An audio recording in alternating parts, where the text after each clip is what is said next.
this actually. What are the events available for this? You can see simple changes, definition. Some more properties are there. In the simple change definition, is it the first change, and is the first change function which returns a Boolean value? If it is the first change, then it will identify, it will perform some functionality. You can even use the first change, which is a Boolean. Is it the first change or it is being changed every time, right? So that means even we can identify the Boolean value. So here we can say public. So we can even configure is first change, and we want to collect that value. So this dot is first change is equal to property dot is first change. We are accessing it, and we want to display that is first change also here.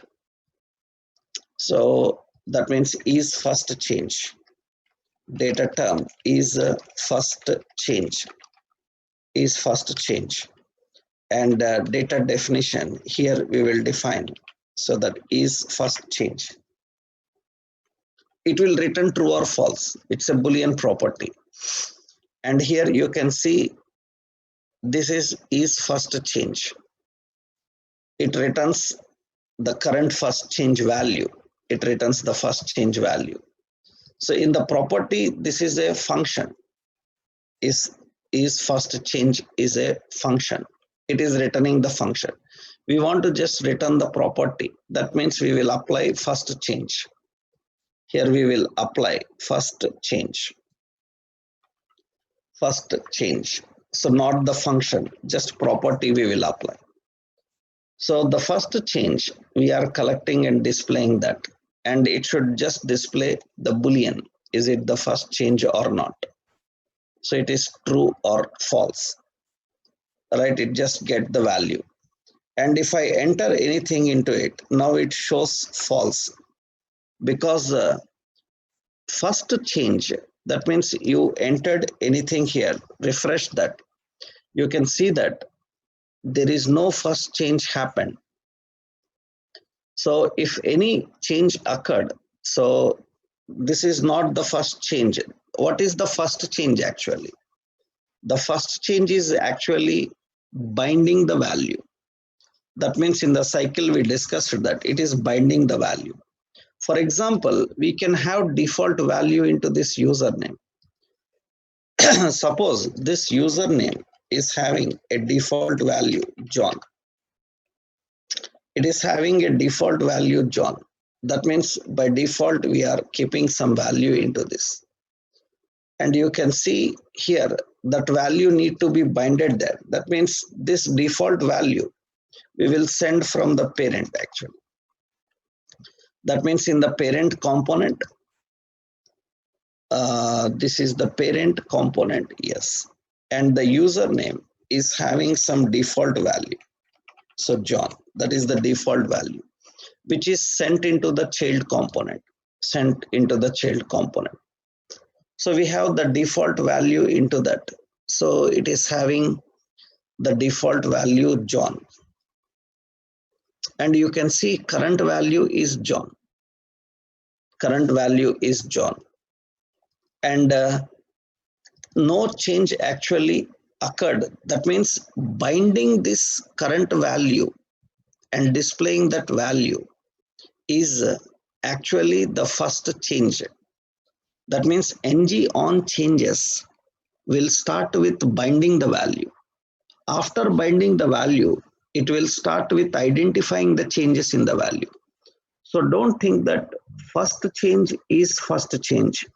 Binding the value is identified as first change. That is important. That means first change is it returns true on binding,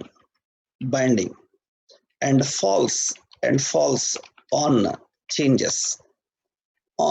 and false when change occurred, and false when change occurred. That means first it will identify the change. When change occurred, then it returns false, because binding finished. Now the changes are being tracked. So first change will return a boolean true or false. So in the ng changes, the first thing it will do is it will bind the values. That means on changes binds the property and updates the changes. So the first action performed is binding. So after that it will update the changes. That means now when you are making the changes into this, so David, now you can see first change is false. First change is false because it is not the first change, already modification happened into it. So if first change not occurred, so that means binding happened, then it returns true. So these are all actually implicitly used. You may be thinking like, why do we need this? Because when you are designing your own components and when you are designing your own services, you want some actions to be performed based on the phases of component, means different phases of component, not explicitly by user interactions. Some interaction should happen implicitly into that. Then we have to configure these events and write these events. And many times we need to perform the changes, identify the changes manually. Then we need to get the values from previous value, current value. And by verifying the previous value and current value, and by verifying whether the change occurred or not, we can identify the changes and update those changes.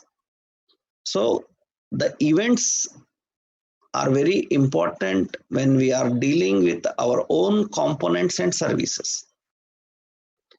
Life cycle events. When we are designing our own components and services, to identify every action performed in different phase of component cycle, these are required. So technically, these we will use in different occasions now, because when we learn about service, when we learn about pipes and other concepts, we will see how these events are used now. I just showed you how these events are working in the background. So actually, I don't need to write these on changes, previous value, current value. But I am doing that just to identify how the ng model is binding, how ng model is collecting the value, how ng model is identifying the changes. To understand that approach, we manually return a logic to know what is happening in this ng model. So that's the reason in two-way binding I showed you.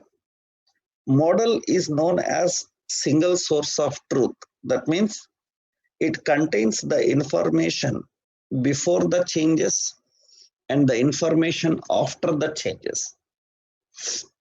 So in some interviews, they ask how model updates the changes.